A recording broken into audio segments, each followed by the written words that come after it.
rahmatullahi wa barakatuh. And welcome to our latest lecture on this, inshallah, series that you find relevant and even maybe exciting and fascinating, which has to do with the afterlife and what awaits us for, inshallah, all eternity. That in our case, we pray to Allah subhanahu wa ta'ala will be a happy and joyous one. So we are at this lesson, for those of you who have been following from the beginning, based on the curriculum, we are at lesson 45. And in this series, this lesson has to do with the proving and seeing what the Qur'an has to say on the topic of the resurrection or the afterlife in the Holy Qur'an specifically. So until now, what we did is that we concentrated a little bit more on the rational components, as we shall see in a moment when we do our recap. And now we have we're going to switch to more scriptural evidence for everything that we have said related to the afterlife, related to the possibility and necessity of the resurrection that will take place in the afterlife. So the manner in which this lesson is structured, there is an introduction after which the author explains that those who have denied the afterlife in general have not done so based on actual proofs, actual evidence or arguments. This is not based on logic. In fact, it's the exact opposite. It's based on a lack of knowledge, a lack of evidence. And of course, this is based on the Holy Qur'an. And then we are going to, as part of this lesson, see a number of examples provided by the Holy Qur'an to show us that this thing that is considered, almost an impossibility by those who want to deny, in fact, not only is it possible, but that we are surrounded by it on a very routinely, ordinary, regular basis as human beings, and that there are many instances of a miniature form of a resurrection that have taken place and that continue to take place around us. So with a little bit of contemplation, a human being should be able to see that this topic of resurrection is really not this impossible thing that the deniers have made it out to be.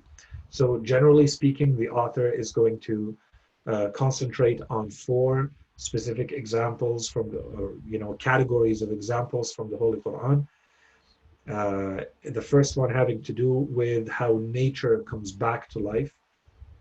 And this is specifically related to the plant world, as it's referred to.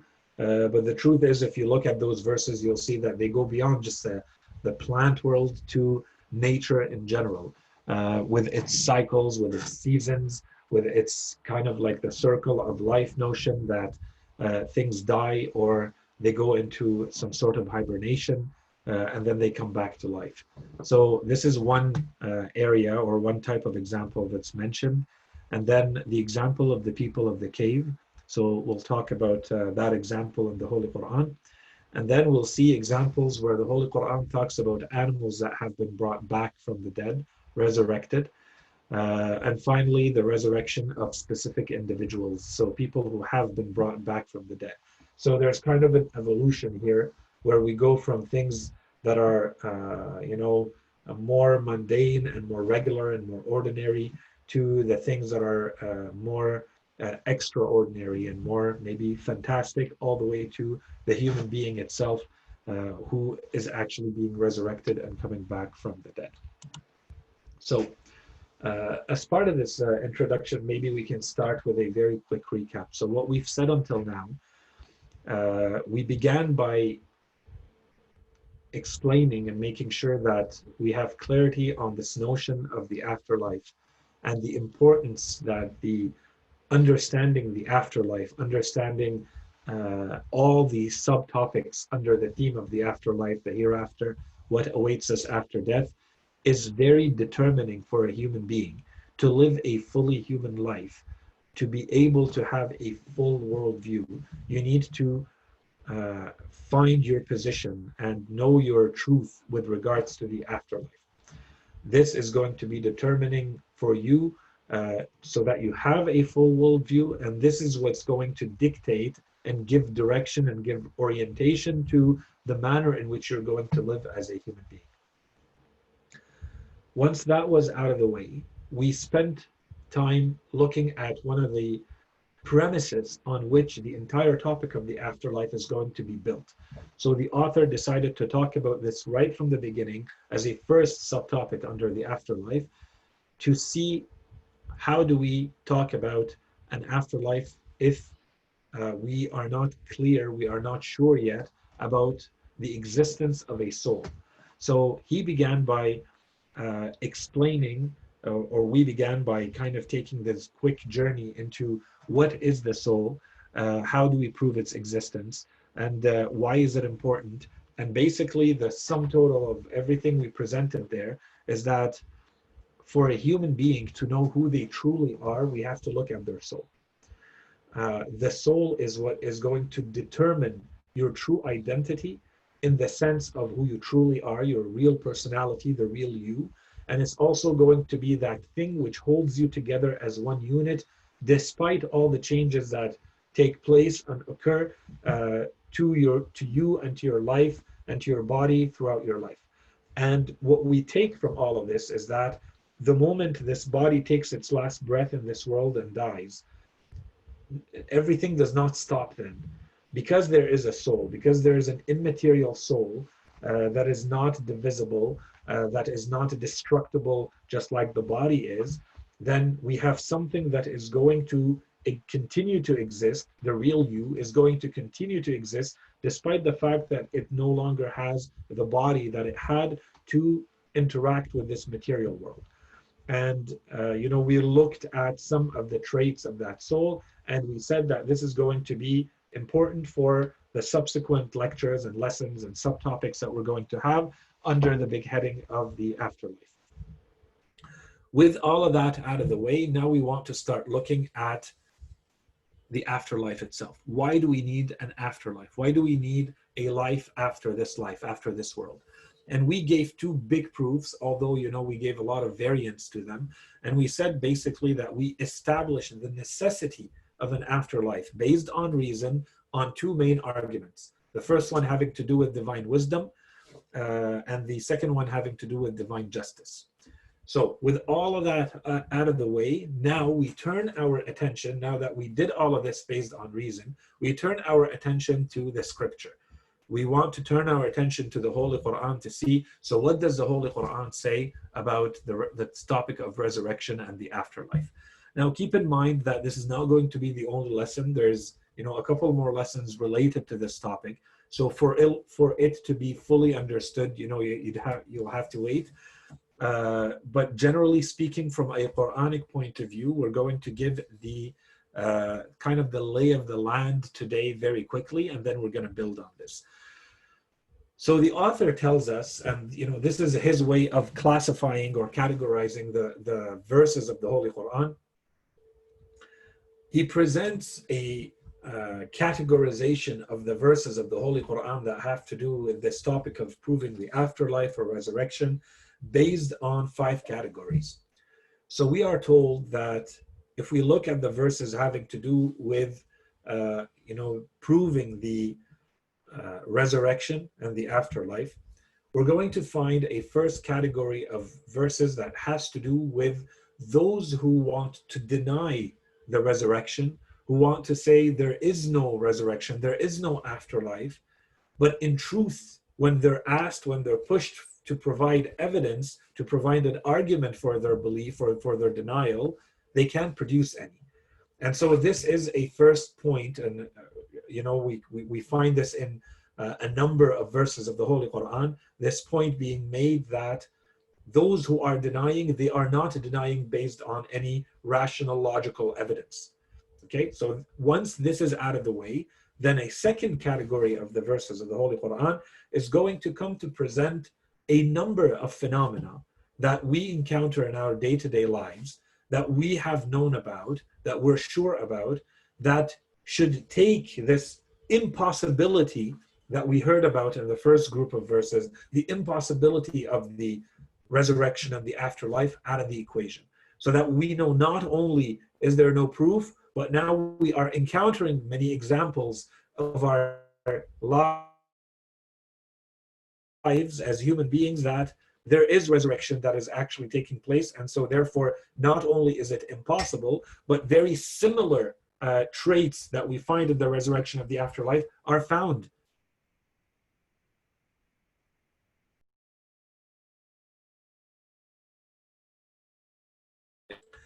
And then the Holy Quran has a number of verses that directly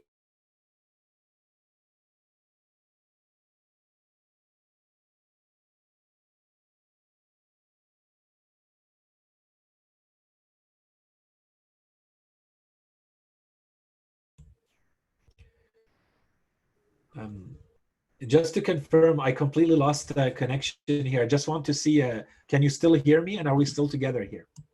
Yes, Sayid. Okay, perfect. So we were saying that then if you can please, Quran, sorry, Sayid, if you can please reshare maybe the screen. Oh yes, sure.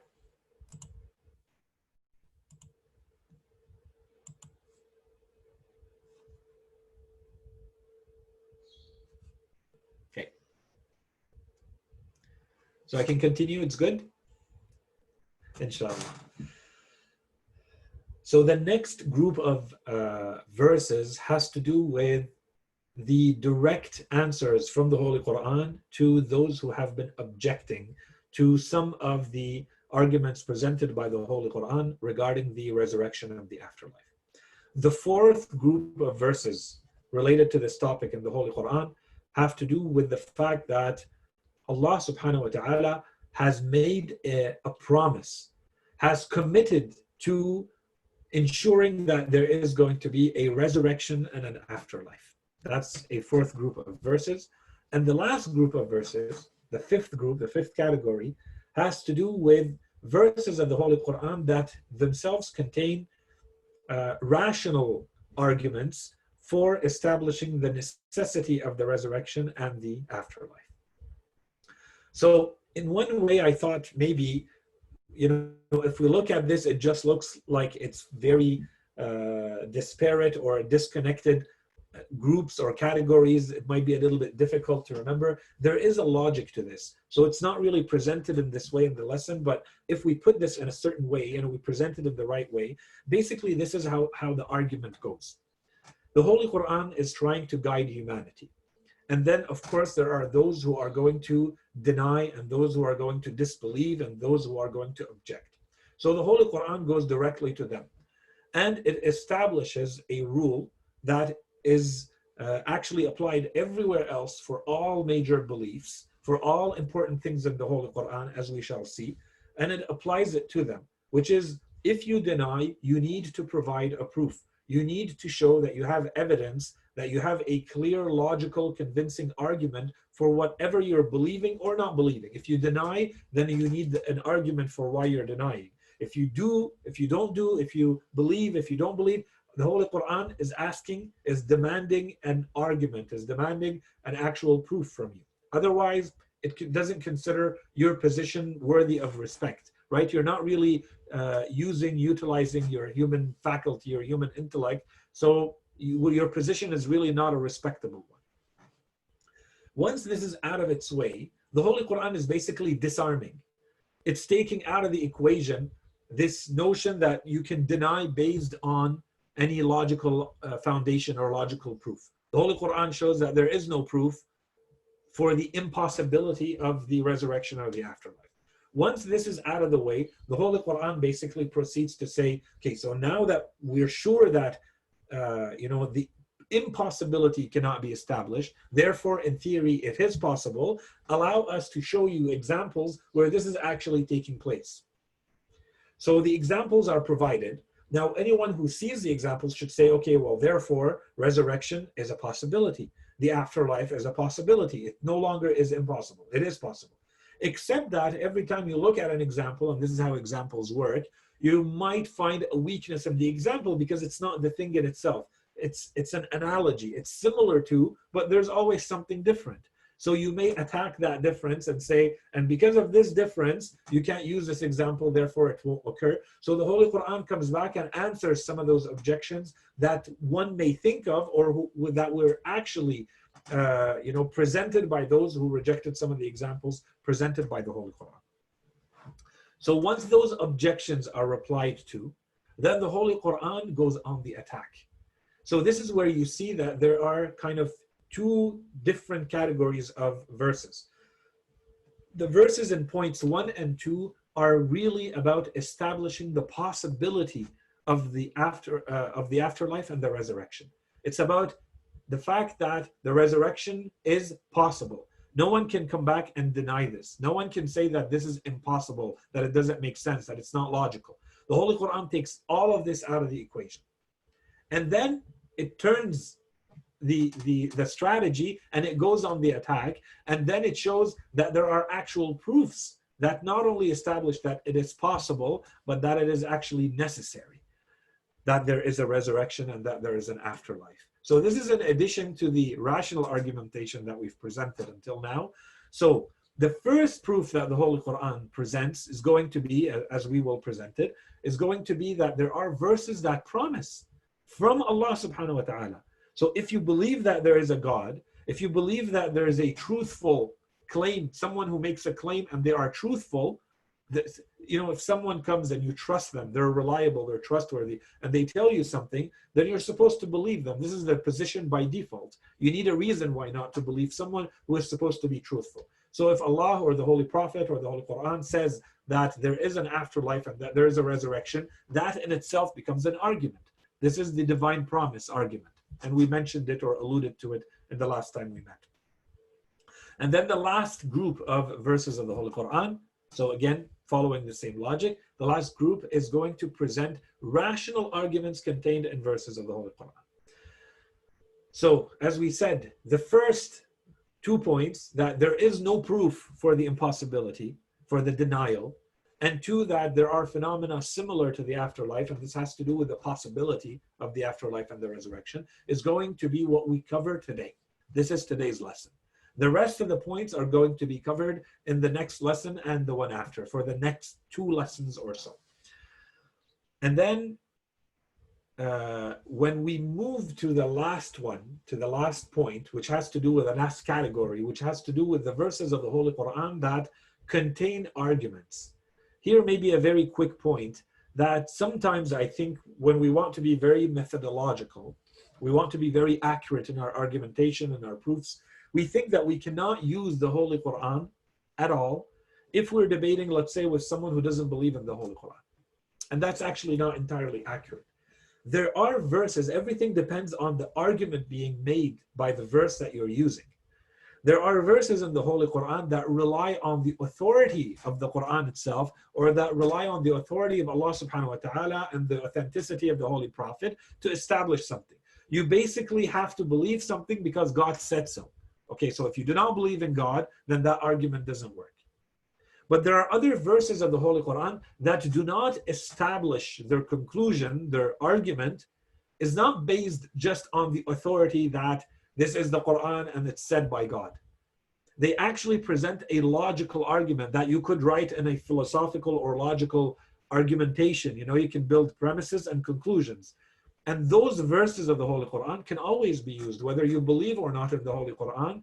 So if you do believe, then this is an additional layer to your argument that it's also mentioned in the Holy Quran as a valid. It only adds to the validity of the argument and to the weight of the argument.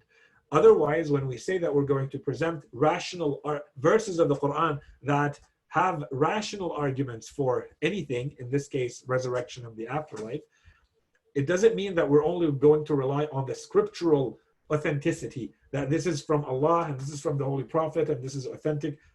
Beyond that, it also contains its own argumentation and its own logic, which is worthy of being looked at philosophically and logically. Okay, so this is what we wanted to say for the introduction. Let's start with the first point. So the first point, as we said, has to do with those people that deny the afterlife, they deny the resurrection, because they say that it is basically something impossible that their mind cannot comprehend.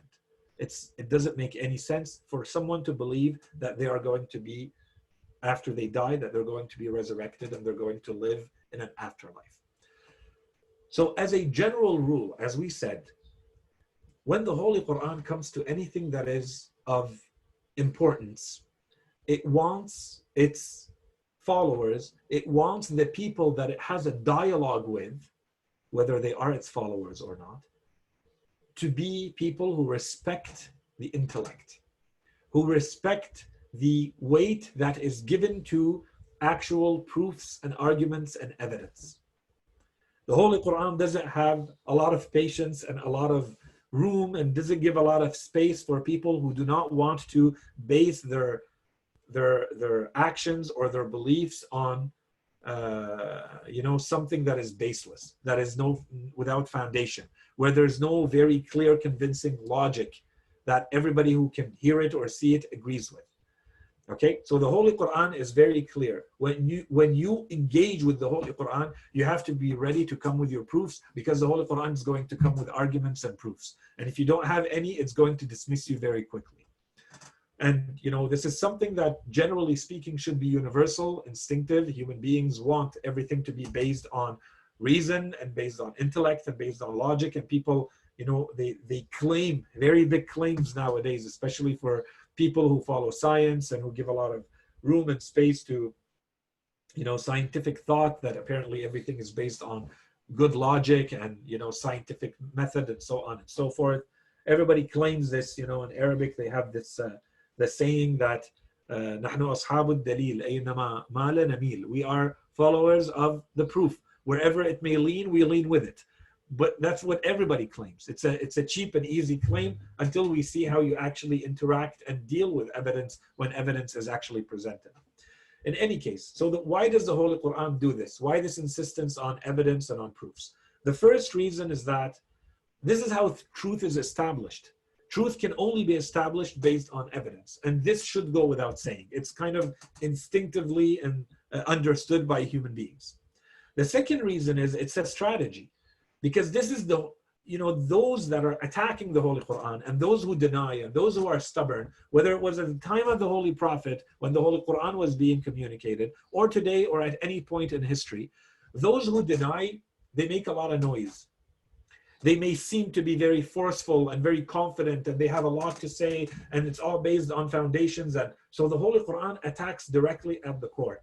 And it says, if you claim that what you're saying, if you claim that it's the truth, then provide evidence for it. What is your evidence, so that we can look at it, so that we can contemplate it and study it and analyze it? Without evidence, we can dismiss quickly. So this is the general rule that the Holy Quran establishes.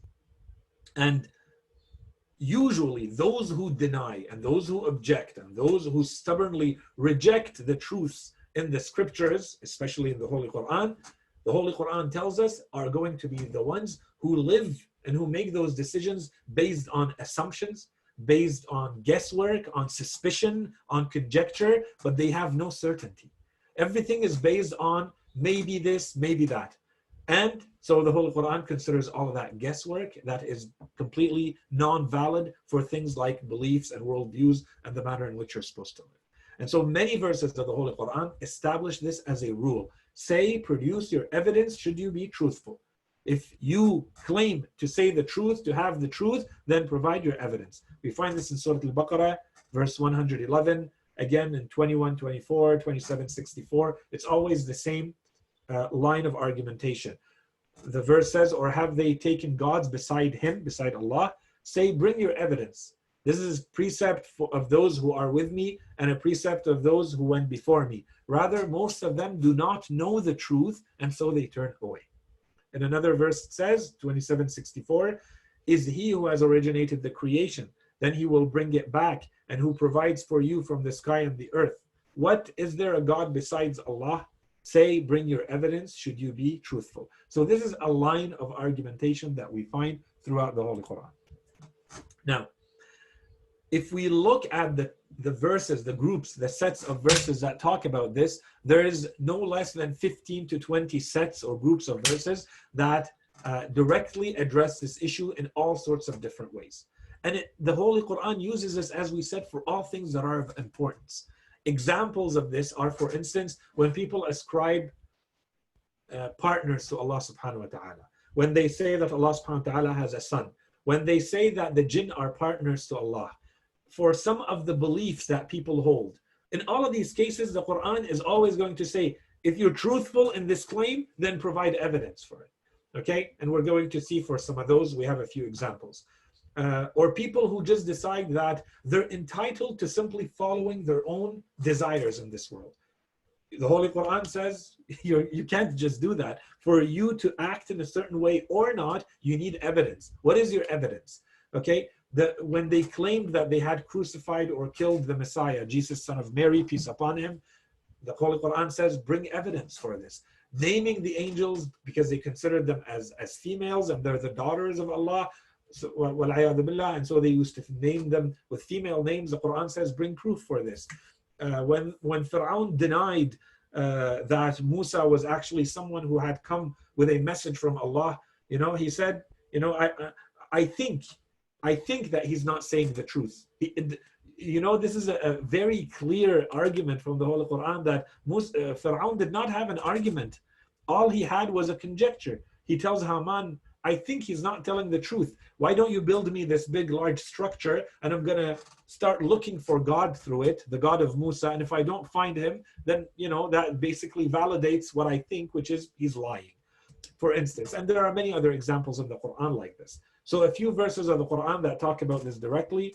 Verse 6, 148, it says, the polytheists will say, had Allah wished, we would not have ascribed any partner to him, nor our fathers, nor would we have forbidden anything. Those who were before them had denied likewise until they tasted our punishment. Say, do you have any revealed knowledge that you can produce before us for your claim? So this is a claim related to their belief that, Allah subhanahu wa ta'ala can decide. But so long as he has not decided to prevent us from worshiping, then, it's okay for us to worship. Allah is not preventing us. So this is, Allah says, you need to provide proof for this claim. You follow nothing but conjectures and you do nothing but lie. 30:29, it says, rather the wrongdoers follow their own desires without any knowledge.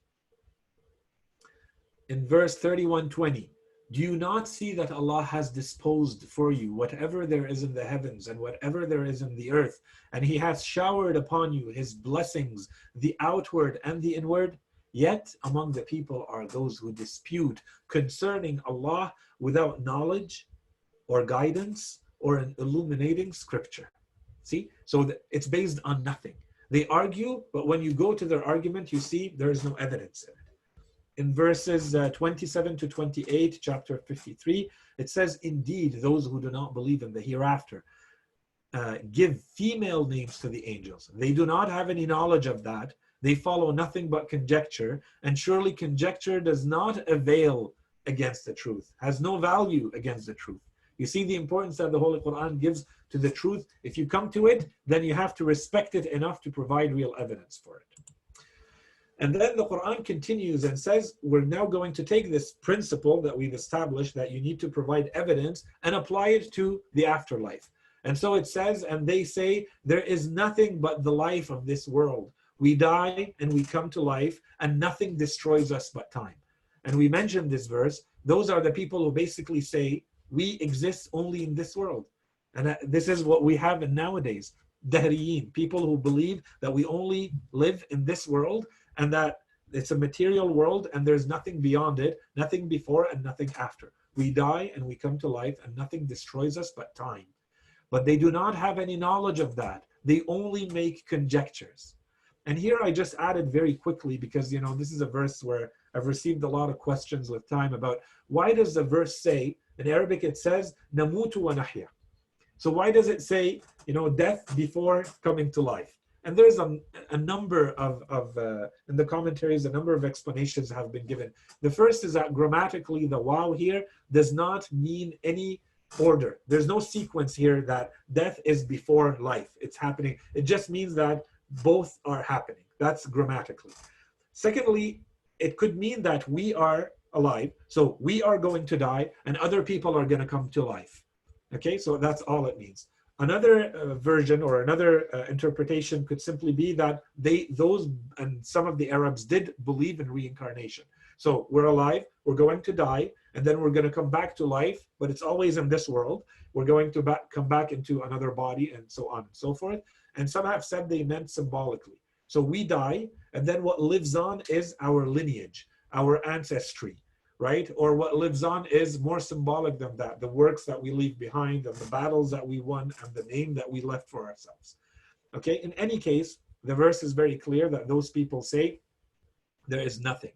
And then the Quran asks them, if you believe that there is nothing and that nothing happens after you die and there is no afterlife, then you need to provide evidence for this. Otherwise, you do not, but they do not have any knowledge of that. They only make conjectures. This is only conjecture. This is only guesswork.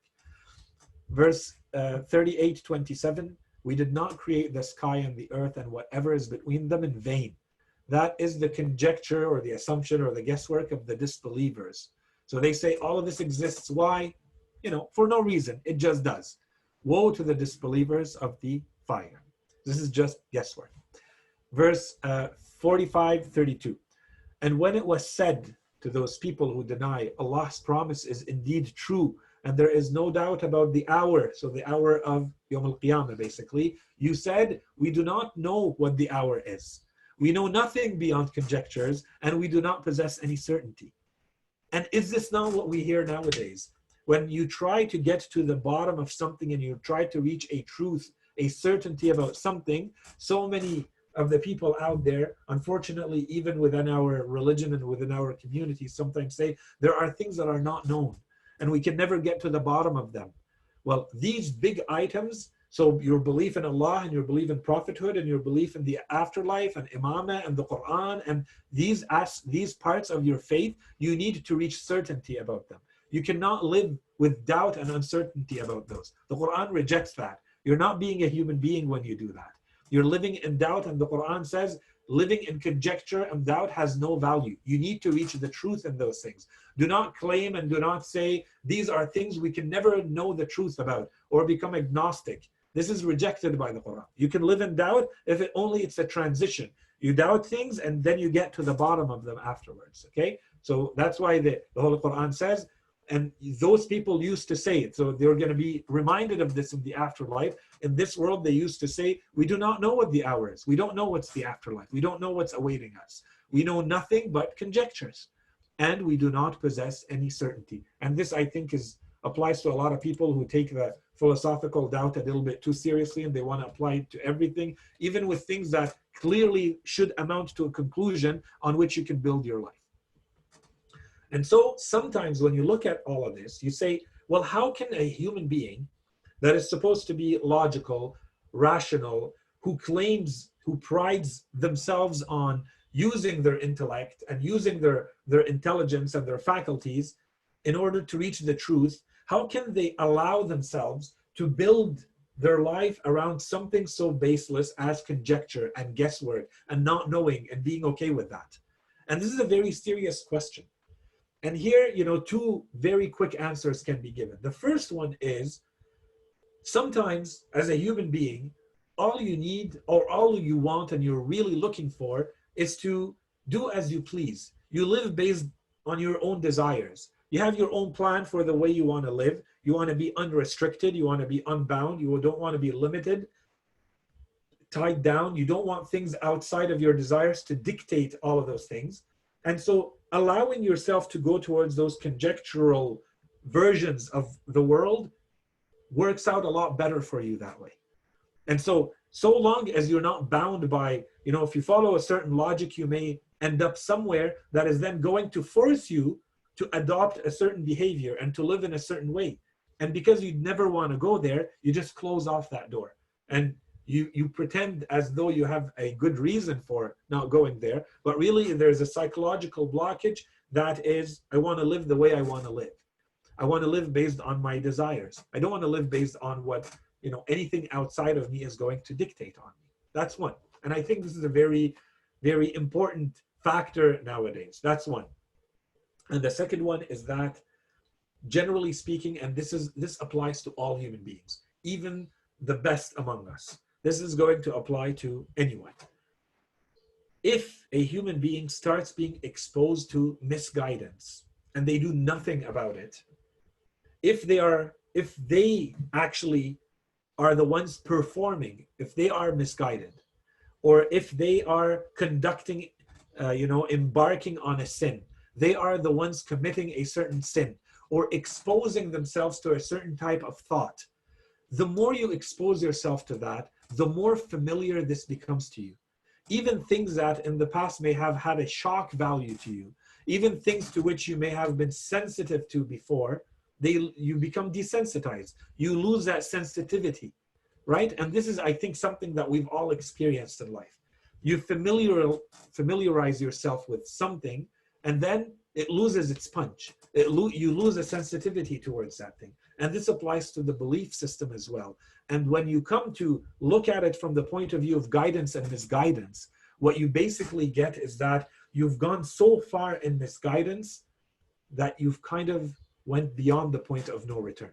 And we never want to present things as though they are a hopeless case. There are no hopeless cases, except that there are people who are making it clear that no matter what you are going to be presenting to them, they are never going to accept it. They tell you that point blank. And sometimes they don't say it with words. Sometimes their actions show that. And we've talked about this when we said there are people who earn their punishment in this world. This is based on this. When all hope is lost for them that they are ever going to come back, they've basically waged an open war against Allah subhanahu wa ta'ala. They are defiant of Allah. They are defiant of religion. They are defiant of this divine blessing or mercy or guidance. They don't want to have anything to do with it. They're not interested in it. No matter what you do, they're not interested in that. Those people, the further they live and the further they go, the more they are going to be moving in that opposite direction to guidance. And you see that very clearly in the Holy Qur'an. So you wonder, how is it that someone is not seeing the truth? Look at what these verses are saying. So in verses 30:10, it says, then the end result of those who committed misdeeds, so the final outcome of those who committed misdeeds was that they denied the signs of Allah. They did so many misdeeds, they committed so many sins that they're no longer able to accept something as being a sign of Allah. And because, as the Quran says, and because they used to mock them. You mocked them so much, and you did so many sins and so many misdeeds that you're no longer able to even see something as being a sign of Allah. In another verse, so this is verses 10 to 15, Surah Al-Mutaffifin 83, it says, woe on that day to the deniers, those who deny the day of retribution. And then the Quran is going to explain to us how come their end result was that they would deny the day of retribution, Yawm al-Din. Why? And none denies it except every sinful transgressor. When our signs are recited to them, he says, myths of the ancients. No, indeed, rather, rust has accumulated on their hearts from what they used to earn. So this could be symbolic, anything you do, or it could be the actual money that they used to get. No, indeed, they will truly be veiled from the Lord on that day. So when you understand hell as being away from the mercy of Allah subhanahu wa ta'ala, you can't say that Allah is the one who puts someone in hell. It's those people are the ones who are going in that direction. They are screening themselves off from Allah subhanahu wa ta'ala. And at the end, those people will openly tell you, as we said in a lot of cases, they will refuse to let go of certain beliefs, no matter what you present. And they will be open with that. Notice how this verse in the Quran presents their objection or their denial of the afterlife. 1638, it says, they have sworn by Allah with solemn oaths that Allah will not resurrect those who die. Yes, indeed, and see how Allah subhanahu wa ta'ala responds to their promise and their oath. Yes, indeed, it is a promise binding upon him, but most people do not know. And this is where you see that there's an open confrontation here. You're openly confronting Allah subhanahu wa ta'ala and defying him. Well, then get ready, because when you defy Allah subhanahu wa ta'ala, the creator of the heavens and the earth, and everything in them with his might and power, then you have to be ready for the consequences. So if we continue with this line of thinking, the Holy Quran is basically telling us that when you look at those who, at the logic of those who have denied that there is a resurrection and an afterlife, it's based on two things. One, it's very weak logic where there is a logic, and we're going to see examples of that. And two, as we saw, that it is simply unlikely. Every time we talk about the afterlife or resurrection, they say it doesn't sound like this is something likely to happen, that we would actually be brought back from the dead, that we would actually be resurrected after we were dead. It's just unlikely. Okay, so now we're going to see how the Quran deals with this. So as for the weakness in their logic, see what the Quran says. They say, what? We have become bones and dust. Shall we really be raised in a new creation? So this is a big objection. So if that you have become bones and dust, if your body has decomposed, then resurrection is impossible. So the Quran basically considers this a very weak argument. Say, should you be stones or iron, or a creation more fantastic or more difficult to resurrect to your minds? Whatever you think is more difficult, why do you stop at bones and dust? So that's why the Quran says, should you be stones or iron or a creation more fantastic to your minds? Yeah. In other words, this is a part that's not said in the verse. Allah subhanahu wa ta'ala will still raise you back. This is not enough of an argument. You're not showing that this is impossible. You're just saying that this is unlikely. Bones and dust. So the Quran replies by saying, even if you are stones and even if you are made of iron, you will still be resurrected.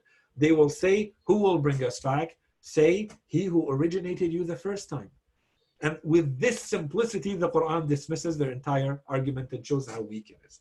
In another verse, 37, in chapter 37, verses 51, 53, it says, one of them will say, and this is Surah As-Saffat, these are beautiful verses, you could go back and look at them. Subhanallah, and there the Quran starts to basically giving you a picture, a live picture of what's happening after people are entering heaven and hell. And it talks about the people who have entered into heaven. And then, you're so distracted and preoccupied with yourself and with your judgment and with your actions. And am I going to enter or not? And then finally they made it into heaven. And then the Quran describes the pleasures and the peace and that is awaiting those people in heaven. And then it says, and then they start talking with each other.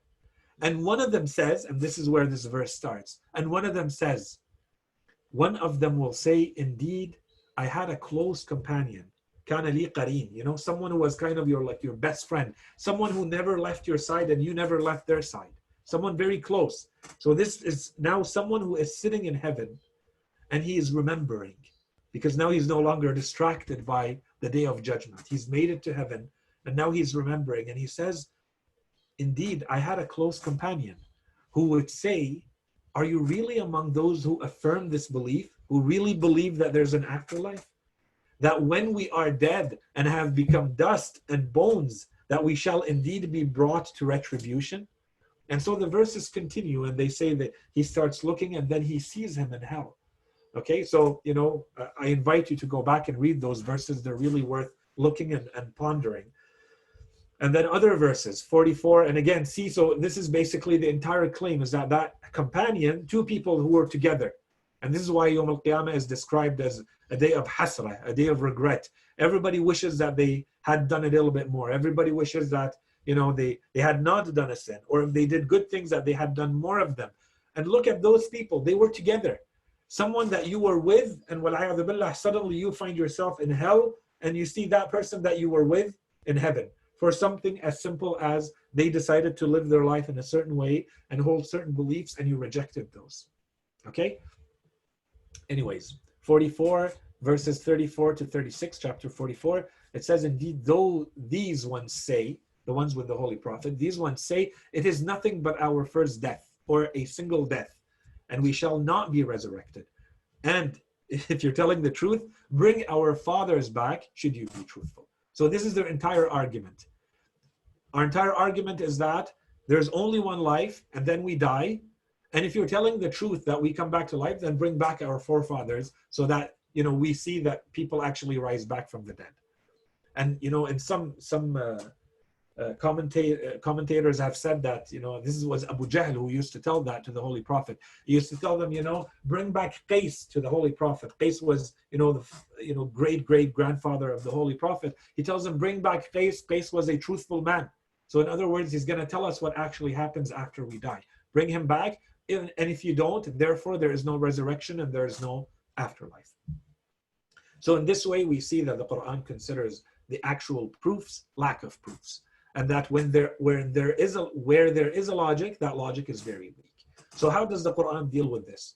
As we saw, layer one or part one of the strategy was to show that there is no argument.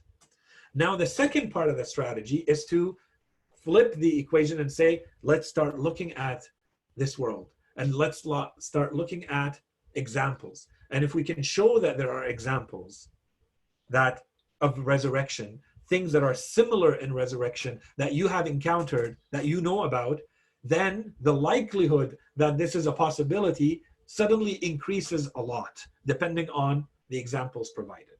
Okay? And then, of course, after that, the response to the objections, and after that, the counterattack. So the arguments of the Holy Quran to say, one, this is a divine promise, and two, that there are actually logical, rational reasons to believe that it's not only possible, but that it is necessary to have resurrection and to have an afterlife. The first example given by the Holy Quran is the life of the plants, as called by the author. So we know when we look at the life of a human being, we see that they were nothing and then they are something. And this is looked at with an analogy from the Holy Quran as simply the cycle of death and life and death and life happening again and again. So the Holy Quran invites human beings to study nature, to look at nature, to look at the cycle of life and death, to look at the cycle of the seasons and the changes that occur in nature. Study them, understand them, and say, why would Allah subhanahu wa ta'ala have given us this type of world to witness and to see constantly? Why is He doing that? The verses of the Quran explain that. They say part of the reason why this world is created in this way, so that you're constantly exposed to a miniature form of what we refer to as the resurrection of the afterlife. And the reason why we fail to see this as the powerful argument that it is because it is so much around us. We've become so accustomed to it, so familiar with it, that it's lost its punch. Nature and the revival and the cycle of life and death in nature, we see it so much around us that we kind of neglect it and ignore it because it's always there.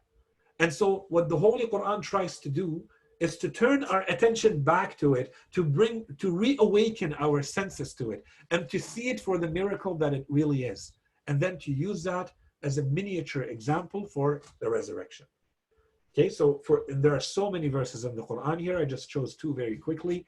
One of them in chapter 30, verse 50. It says, contemplate the imprints or the traces or the effects of Allah's mercy.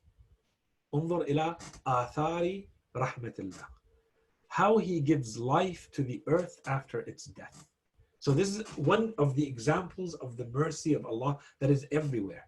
And this is the part that we neglect. We live in this world, we go on in our daily lives, we fail to see the miracle in everything. This is the traces that Allah subhanahu wa ta'ala is saying, contemplate, انظر إلى آثار رحمة الله, the imprints of Allah's mercy, how He gives life to the earth after its death.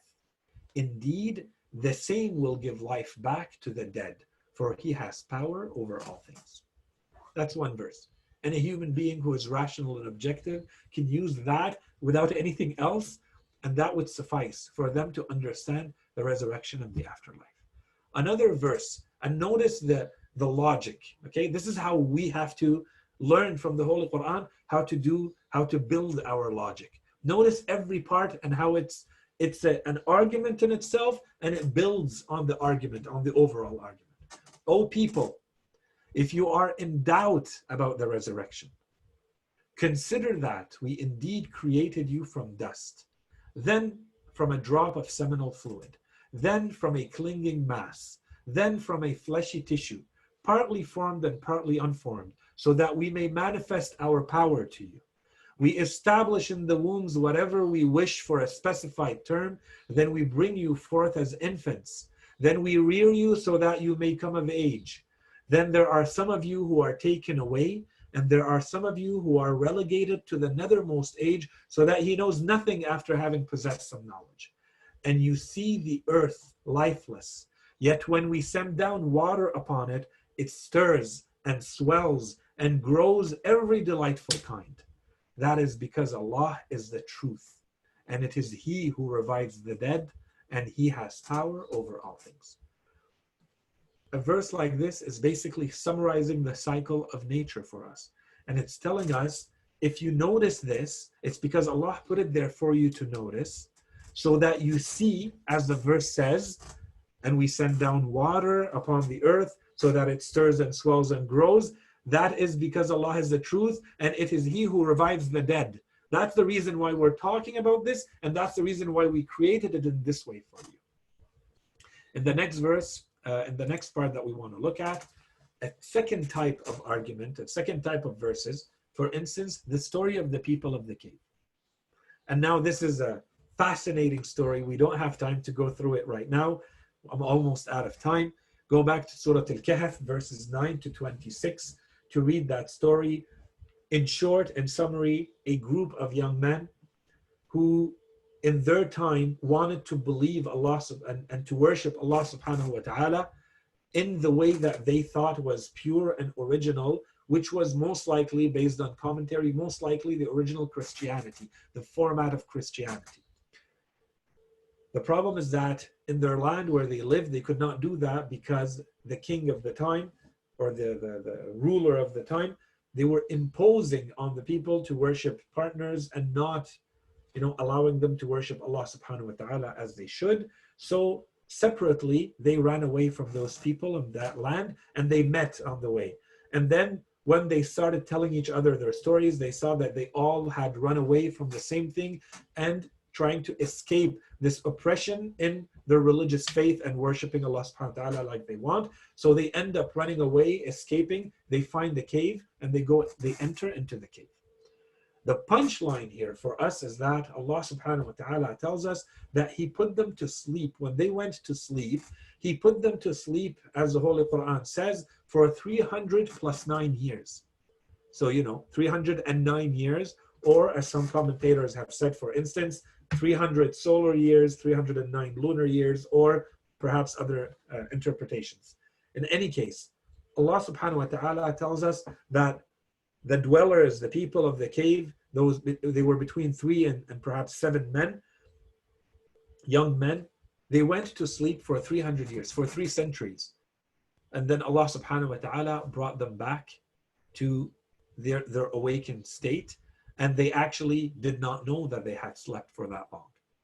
And they went on trying to, they took money. One of them had money. He went and tried to buy something good for them to eat. And that's when the people saw them and they saw the people, and they realized that this is a completely different world from the one in which they were when they escaped and went to sleep. Okay, so the Holy Qur'an tells us, why is the Holy Qur'an telling us this story? 1. 2, why is the Holy Qur'an saying, why did this happen in the first place? Why did Allah subhanahu wa ta'ala put these people to sleep in this manner for 300 years? What is the point of all of this? And the verse in the Quran in Surah Al-Kahf, verse 21, it gives us the conclusion of all of this, or a big part of it for us. Thus did we make their case known to the people, for them and for the people, that they might know that the promise of Allah is truth. 1. So that they themselves, if they ever had any doubt, they will see the power of Allah subhanahu wa ta'ala. That they realize, oh my God, Allah subhanahu wa ta'ala has put us to sleep. We've slept for this long. And Allah subhanahu wa ta'ala has shown them how He has protected them from those people that were oppressing them. And that's why He kept them in this place for this long. That makes them realize, and it adds their faith. But then, for everyone else, for the people who encountered them, and for us who are reading their story in the Holy Quran, and that there can be no doubt about the hour of judgment.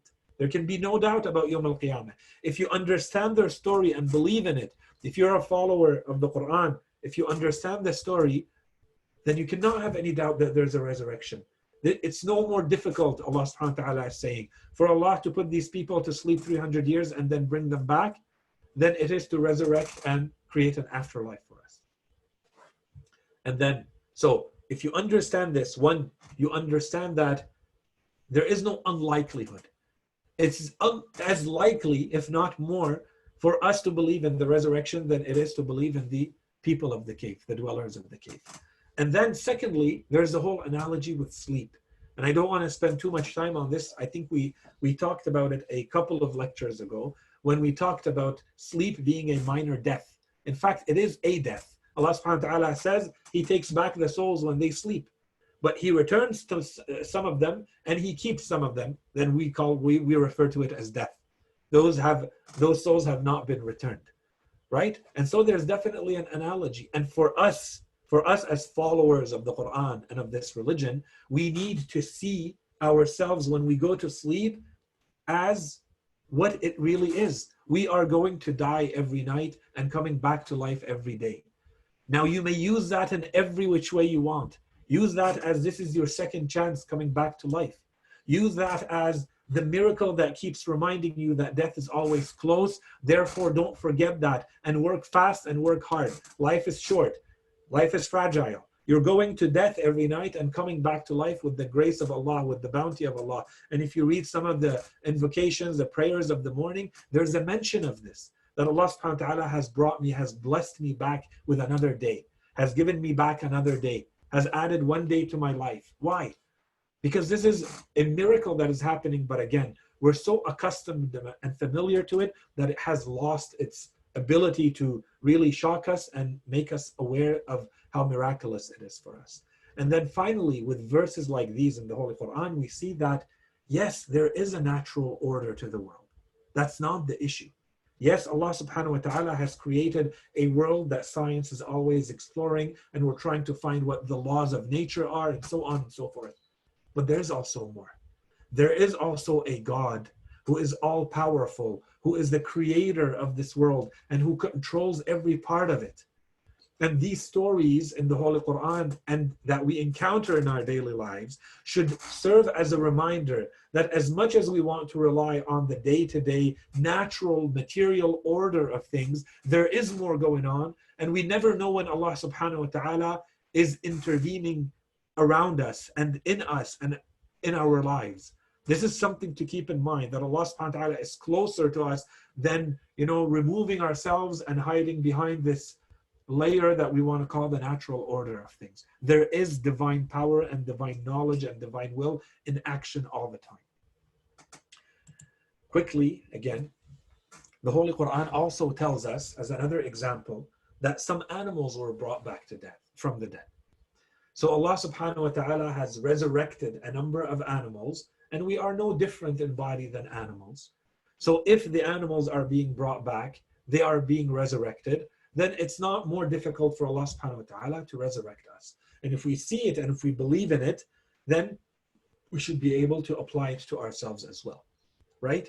And so there are two cases mentioned, and one of them is the story of Prophet Ibrahim alayhi salam when he asks Allah subhanahu wa ta'ala to show him how he raises the people back from the dead. That's one. And two, the story of the person, the one who is a servant of Allah, who goes through a town and whose donkey is resurrected. And this is mentioned in the next part. Okay, so in this one, a very quick remark.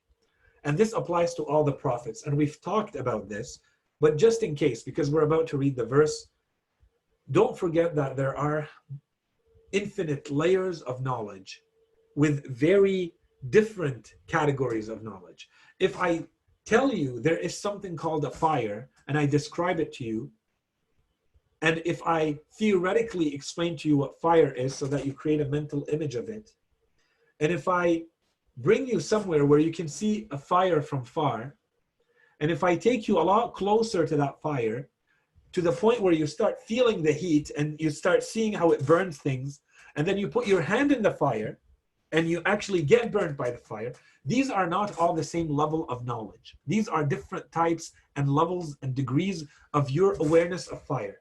In the first case, you only had an ambiguous, kind of fuzzy, blurry, mental image of what fire is. And in the last instance, you had an actual experience of what burning of the fire and the heat of the fire is.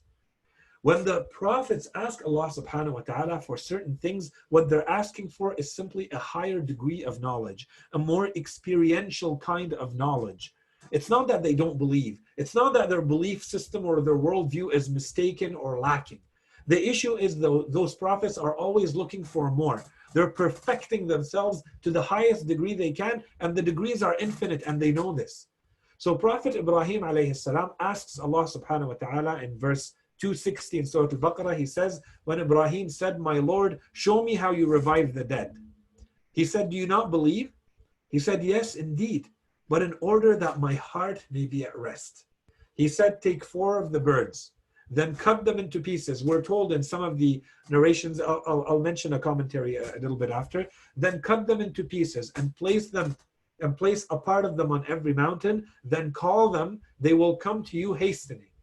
And know that Allah is Almighty, All-Wise. That's the summary. And some commentators have mentioned, for instance, that the 4 birds were a peacock, a crow, a pigeon, and a rooster. And Allah subhanahu wa ta'ala told Ibrahim alayhi salam, who had asked for this, kind of like a miracle, that Allah subhanahu wa ta'ala asked him to cut up those 4 birds and to mix all of their parts, the body parts of these dead birds now, mix them up completely together so that they're completely unrecognizable, and then take a bunch and a part of that mixture and place it on mountaintops. So scatter them and spread them. In some narrations we're told over 10 mountains. And then come back and call them. You call them. It's not Allah who's raising them back. You, Ibrahim, you can call them, and they will bring them back to this world, to life, based on your call. So that Ibrahim alayhi salam experiences bringing the dead back to life himself. This is not a theoretical understanding like you and I have. This is Ibrahim alayhi salam raising the dead. And this is what Allah subhanahu wa ta'ala is giving to Ibrahim based on his request. And it's an experiential type of knowledge. Now, the second point I wanted to add here, so if you believe in the Qur'an and if you believe in the truthfulness of what the Holy Prophet says and the Qur'an says, then this is another argument that these animals are coming back to life, and us coming back to life is not more difficult than that. The nuance I wanted to quickly maybe mention here is that if we want to be very meticulous in the way we understand this verse, Prophet Ibrahim alayhi salam does not seem to be asking Allah subhanahu wa ta'ala to show him how he brings the dead from their death into life again. It seems a little bit more nuanced. Ibrahim alayhi salam seems to be asking Allah subhanahu wa ta'ala about an objection that we'll get to in later lessons, maybe in next lesson or later lessons, where you have entities that die and their bodies decompose and go into other entities, into, let's say, other living entities. And so that thing that was eaten, because in the narrations we're told what Ibrahim alayhi salam noticed initially was that there was a carcass, and the carcass was being eaten by all sorts of different predators. And this made him think about how Allah subhanahu wa ta'ala is going to bring this carcass back. And then he asked Allah subhanahu wa ta'ala to show him how it's actually done. And Allah subhanahu wa ta'ala gave that to him, accepted his prayer and showed it to him by allowing him to do it himself. So the objection or the question or the request, however you may want to call it, is not necessarily about just seeing how the dead come back to life. It's when something, the body of a living entity, decomposes, is spread, is scattered across, time and space into other entities, that it becomes part of their bodies and so on and so forth, as we shall see when we talk about that objection. Then how is that process of resurrection actually occurring? How does that take place in the afterlife? And this is what Allah subhanahu wa ta'ala showed to Ibrahim. This is a side note, but I think it's a relevant one to mention. The fourth example that we see in the Holy Quran is beyond the plants and beyond the people of the cave and beyond the animals being resurrected. The Holy Quran mentions a number of different instances in which people were actually raised back from the dead. They were resurrected. The first one is the famous story, verse 259 in Surah Al-Baqarah. Commentators have mentioned, and we have that in some narrations, that this is Prophet Uzair or another of the servants of Allah subhanahu wa ta'ala. And this is not someone who's objecting. This is someone who was thinking about this topic. So Allah subhanahu wa ta'ala gave him this, once again, experiential knowledge of how the resurrection of the dead actually takes place. So let's read the verse quickly, or take the example of the one who passed by a town all in ruins to its roofs. He said, oh, how shall Allah ever bring it back to life after its death? So Allah caused him to die for 100 years, then raised him back again. He said, and in the narrations we're told, he heard a voice. Allah subhanahu wa ta'ala, through the angels, for instance, he revealed to him, communicated with him. How long did you remain thus? He said, perhaps a day or a part of a day. Because in the narrations we're told, when he came, and the last thing he remembered was in the morning, at the beginning of the day. And when he woke up, it was towards the end of the day, was evening. And so he thought, a part of a day. What he didn't know is that this just was 100 years, except that it happened in the beginning of the day and the end of the day. He said, nay, rather you have remained thus 100 years. But look at your food and your drink. They show no signs of age. So Allah subhanahu wa ta'ala, miraculously, to show him both sides, he kept him alive and intact for 100 years, and he kept his food. And we are told that it was, grapes and figs and other things that should rot very quickly. They go bad, they perish very quickly. Allah subhanahu wa ta'ala kept them intact, preserved during this whole time, to show him both sides. Okay? So look at your food and your drink, they show no signs of age. And look at your donkey, that we may make of you a sign to the people. Look at the bones, how we bring them back together and clothe them with flesh. When this was shown clearly to him, he said, I know that Allah has power over all things. Now, this was not a theoretical knowledge. This is because he experienced it and others saw, and he went and told them about it. And so this becomes a sign for others and for us too, that we are being told about this. Verses 55, 56 in Surah Al-Baqarah, we are told about the story of the people of Prophet Musa alayhi salam. And here Bani Israel basically told Musa at some point, they don't want to believe him anymore because they're not sure that Allah subhanahu wa ta'ala is actually talking to him. If he is telling the truth, then they want to see Allah subhanahu wa ta'ala directly. And he told them, you're asking for something foolish. They insisted. So Allah subhanahu wa ta'ala told Musa alayhi salam, choose 70. So they chose 70 of their men. It's not necessarily even those men who were saying this. Okay, it could have been their best or their worshippers or their scholars. 70 people were chosen from the people of Musa alayhi salam to go with him to meet Allah subhanahu wa ta'ala, for Allah to show himself. And Prophet Musa alayhi salam prayed to Allah subhanahu wa ta'ala. And so we have this verse, these verses of the Qur'an that tell us what happened. And when you said, Bani Israel, when you said, O Moses, we will not believe you until we see Allah visibly. Thereupon a thunderbolt seized you as you looked on. Then we raised you up after your death so that you might give thanks. And here, we don't know what happened. All we know is they died. Something happened and they died. And if this is the exact same story, because commentators differ here, where we're told that this is the 70 men, they went with Musa, they looked, it could have been something, that had a spark or a light or a sound or, a nuclear explosion, that Allah subhanahu wa ta'ala wanted to show them that you can't see something, but you can see its trace, and its trace was enough to kill you all. And then I brought you back to life. And Prophet Musa alayhi salam asked for God's forgiveness for even asking for this. Okay, because he knows what they're asking for. Still, they asked for it. He felt obliged. He's trying to guide his people. So all of them died, and Allah subhanahu wa ta'ala brought them back to life. So this is a story well known by Bani Israel. The Holy Quran reminds them of this. When you kill the soul, again, talking to Bani Israel, there are people, someone, we are told in the narrations, perhaps and perhaps not, the story remains the same, Most likely someone killed someone else to try to inherit them. They were very wealthy. We are told it was even someone who was part of their family, an uncle or a cousin. So that person killed, and then there was no way of knowing who killed. And this is the story of the cow, Surah Al-Baqarah. The chapter is actually named after this story. We're going to spare you the details of their stubbornness about killing the cow. Okay, so every time Musa alayhi salam instructed them on what to do, they started inventing excuses. Do you have to tell us what type of cow it is? And sometimes we do that too. Okay, so we don't leave good enough, as it is, good enough as it is. We poke and we ask and so Allah subhanahu wa ta'ala made it more difficult for them because they were trying to find excuses not to do it.